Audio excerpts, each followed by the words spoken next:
north. You ever been to New Hampshire? No. No, I ain't. To move this gigantic New England barn way down south. Let's hope this works. Watch out! Whoa! But it won't come down without a fight. It's time to put on hard hats. Ain't my first rodeo. It's going to mean hard work. A few surprises. That's gold. I feel like I just stepped back in time. And a whole lot of fun. Very similar to prehistoric basketball hoops. Talk to me, Goose. Talk to me, Goose. Barn 0. Barnwood Builders 10. 200 years ago, the American pioneers built their homes by hand. Mark Bowe gives these old barns new lives. He and his longtime crew find them, take them down, and fix them up so they can be turned into modern homes that will last another 200 years.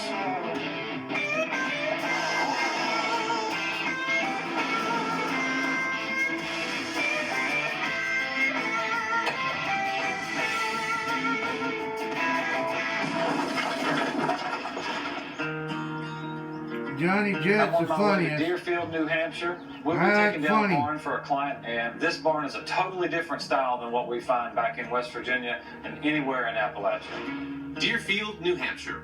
This old New England town was settled in the 1730s. The colonists who farmed this land built massive structures with entrances on the gable ends. This technique is known as the New England style. This thing is so much bigger in person than it was in the pictures.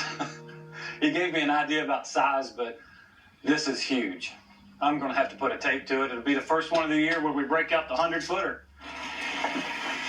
It just keeps on keeping on. 81 feet is a big barn, no matter what state you're in. Amen, brother. This barn has stood for more than 2 centuries. But if they don't get it down soon, it's headed for disaster. Actually, I can see why it's coming down right here. It's a really big building with no foundation.